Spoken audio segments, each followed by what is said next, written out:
वित्त मंत्रालय ने केंद्र सरकार के कर्मियों को दिवाली के मौके पर 2023-24 के लिए नॉन प्रोडक्टिविटी लिंक्ड बोनस देने की घोषणा की है।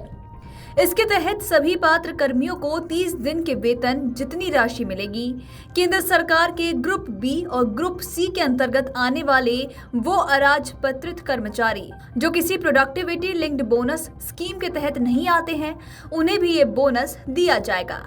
एडहॉक बोनस का फायदा केंद्र अर्धसैनिक और सशस्त्र बलों के सभी योग्य कर्मियों को होगा। एडहॉक बोनस के तहत योग्य कर्मियों को औसतन 6,908 रुपए मिलेंगे।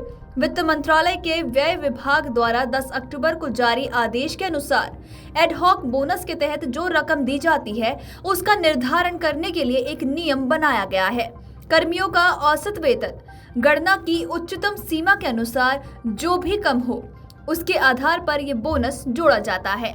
यदि किसी कर्मी को 7,000 रुपए मिल रहे हैं तो उसका 30 दिनों का मासिक बोनस लगभग 6,908 रुपए रहेगा। इस तरह के बोनस का फायदा केंद्र सरकार के उन कर्मचारियों को ही मिलेगा जो 31 मार्च 2024 को सेवा में रहे हैं।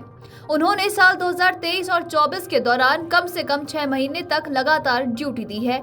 इन आदेशों के तहत तदर्थ बोनस का भुगतान केंद्रीय अर्धसैनिक बलों और सशस्त्र बलों के पात्र कर्मचारियों के लिए भी स्वीकार्य है। ये आदेश संघ राज्य क्षेत्र प्रशासन के उन कर्मचारियों पर भी लागू माने जाएंगे जो परिलब्धियों के संबंध में केंद्र सरकार की पद्धति का अनुसरण करते हैं। इसके अलावा वो कर्मचारी किसी अन्य बोनस या अनुग्रह स्कीम के अंतर्गत नहीं आते हैं। आपको बता दें कि इस बोनस का फायदा लेने के लिए कर्मचारी को 31 मार्च 2024 तक सेवा में होना चाहिए और इस साल कम से कम अपनी सर्विस के लगातार 6 महीने पूरा किए जाना अनिवार्य है। जिन कर्मचारियों ने 1 साल से कम सर्विस की है उन्हें उनके द्वारा काम किए गए महीनों के आधार पर प्रो राटा बोनस मिलेगा। वित्त मंत्रालय के आदेश में कहा गया है कि जो कर्मचारी अस्थायी तौर से एडहॉक बेस पर नियुक्त हुए हैं उन्हें भी ये बोनस मिलेगा, बशर्ते उनकी सेवा के बीच कोई ब्रेक ना हो। ऐसे कर्मचारी जो 31 मार्च 2024 को या उससे पहले सेवा से बाहर हो गए, उन्होंने त्यागपत्र दिया हो या फिर सेवानिवृत्त हुए हैं, उन्हें स्पेशल केस माना जाएगा। इसके तहत वो कर्मी जो अमान्य तरीके से मेडिकल आधार पर 31 मार्च से पहले रिटायर हो गए या फिर दिवंगत हो गए, लेकिन उन्होंने वित्तीय वर्ष में 6 माह तक नियमित ड्यूटी की है, तो उसे एडहॉक बोनस के योग्य माना जाएगा। इसके लिए संबंधित कर्मचारी की नियमित सेवा की निकटवर्ती संख्या को आधार बनाकर प्रो राटा बेसिस पर बोनस तय होगा। वो कर्मचारी जो प्रतिनियुक्ति विदेश सेवा, केंद्र शासित प्रदेश या किसी PSU में 31 मार्च 2024 को कार्यरत हैं, तो उन्हें लैंडिंग डिपार्टमेंट यानी कि उधार देने वाले विभाग ये बोनस नहीं देगा।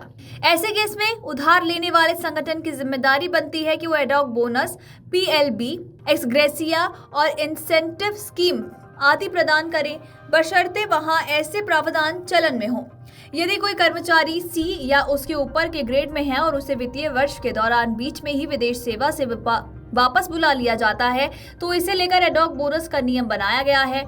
इसके तहत वित्तीय वर्ष में विदेशी विभाग से यदि उस कर्मी के मूल विभाग को बोनस और एक्सग्रेसिया राशि मिलती है तो संबंधित कर्मी को वो राशि दे दी जाएगी। रिवर्ट होने के बाद भी यदि कर्मी का केंद्र सरकार की तरह बोनस बकाया है, ऐसी स्थिति में केंद्र सरकार उसके एडहॉक बोनस पर प्रतिबंध लगा सकती है।